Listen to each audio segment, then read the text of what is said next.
മാന്യ പ്രേക്ഷകർക്ക് എൻ്റെ പ്രണാമം. അടുത്ത കാലത്ത് ഒരു ചെറിയ വാർത്ത.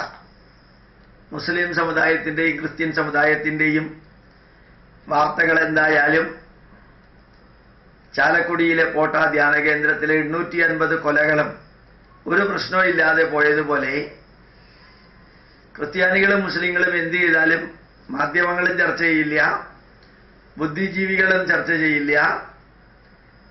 അതിവിടത്തെ ആർക്കും ഒരു പ്രശ്നമല്ല.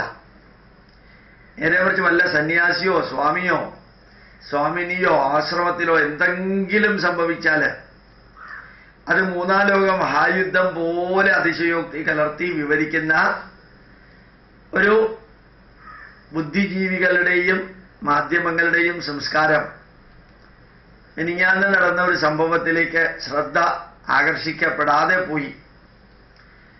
ഇലക്ഷൻ കാരണമൊന്നുമല്ല, സ്വാഭാവികമായിട്ടല്ലാത്ത കാലത്താണെങ്കിലും പത്രമാധ്യമങ്ങൾ ഒന്നും ചെയ്യില്ല.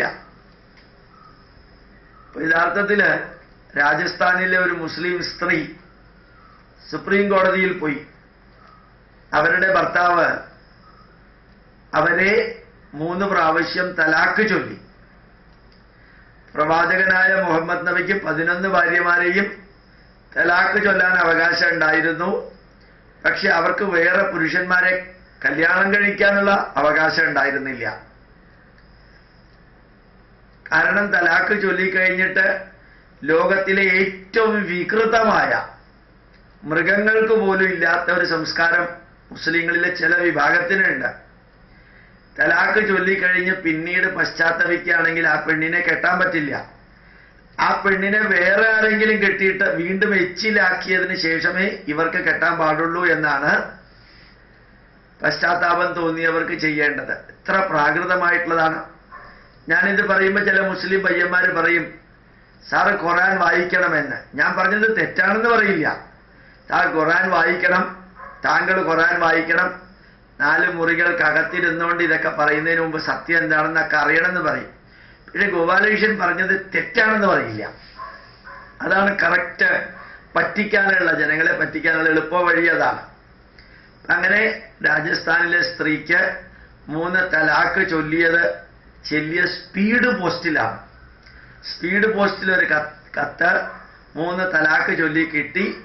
ഏതായാലും പ്രവാചകന്റെ കാലഘട്ടത്തിൽ സ്പീഡ് പോസ്റ്റ് ഉണ്ടായിരുന്നില്ല, അത് പുതിയതായിട്ട് ചേർത്തതാ. പക്ഷെ രണ്ടാമത്തേത് പ്രവാചകൻ തന്നെ ചെയ്ത് കാണിച്ചു കൊടുത്തതാ 11 പേരെ കെട്ടിയപ്പോ. അപ്പൊ അന്നത്തെ കാലത്ത് അത് സ്ത്രീകളെ സംരക്ഷിക്കാനാണ് 11 പേരെ കെട്ടിയത്. സംരക്ഷിക്കാനായിരുന്നെങ്കിൽ 11 ആക്കി നിർത്തണ്ടായിരുന്നു എന്ന് ഞാൻ ഇന്നലെ പറയേണ്ടായി. അപ്പൊ ഏതായാലും ആ സ്ത്രീ മുസ്ലിങ്ങളുടെ അവകാശം സംരക്ഷിക്കാനായിട്ട് സുപ്രീം കോടതി പോയിട്ടുണ്ട്. ഏതെങ്കിലും ചാനലിൽ ചർച്ച വന്നോ ഇല്ലയോ എന്ന് എനിക്ക് അറിഞ്ഞുകൂടാ.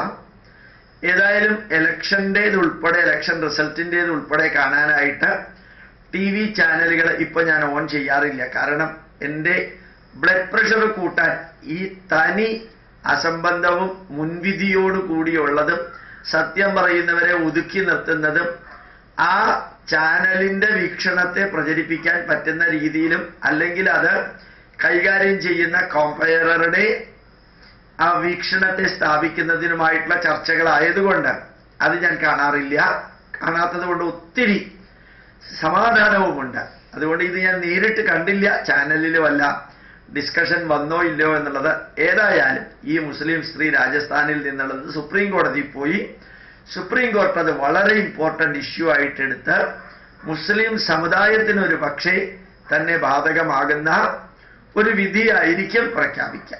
ഏത് പെണ്ണിനെയും കെട്ടി 3 തലാക്ക് ഫോണിലൂടെയോ മൊബൈൽ ഫോണിലൂടെയോ സ്പീഡ് പോസ്റ്റിലൂടെയോ എല്ലാം അയച്ചു കഴിഞ്ഞിട്ട് ഇഷ്ടമുള്ള വേറൊരു പെണ്ണിന്റെ കിടക്കയിൽ ചെന്നിട്ട് കുറെ കാലം കിടന്ന് അതിനെ തലാക്ക് ചൊല്ലിയിട്ട് വേറൊരു പെണ്ണിന്റെ അടുത്തേക്ക് പോവാം.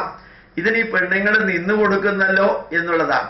അടുത്ത കാലത്ത് എൻ്റെ ഭാര്യയുടെ ഓഫീസിൽ പ്രവർത്തിക്കുന്ന ഒരു സ്ത്രീയുടെ അടുത്ത് ആരോ ചോദിച്ചു, ഇതിനൊക്കെ നിങ്ങൾ എങ്ങനെയാ നിന്നു കൊടുക്കുന്നതെന്ന്. അത് നമ്മുടെ ഭർത്താക്കന്മാരുടെ കഴിവല്ലേ, അവർക്ക് കഴിവുണ്ടെങ്കിൽ അവരെന്ത് വേണമെങ്കിൽ ചെയ്തോട്ടെ എന്നായിരുന്നു ആ മുസ്ലിം സ്ത്രീ പറഞ്ഞത്.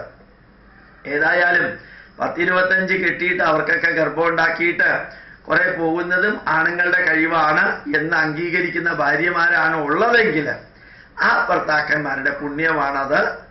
അത് ഖുർആനിൽ വായിച്ചിട്ടുള്ള പുണ്യമല്ല, ഖുർആനിൽ എഴുതിയ വ്യക്തി ചെയ്ത് കാണിച്ചു കൊടുത്ത പുണ്യമാണ്. അല്ലെങ്കിൽ ബാക്കി എന്തോന്ന് വെച്ചാൽ അതാണ്. ഏതായാലും ഒരു പക്ഷേ സുപ്രീം കോടതി വളരെ സീരിയസ് ആയിട്ട് ഇത് എടുക്കും. എങ്കിൽ ആ സമുദായത്തിലെ കുറെ സ്ത്രീകളെങ്കിലും രക്ഷപ്പെടുമെന്ന് തോന്നുന്നു. പ്രണാമം, നമസ്കാരം.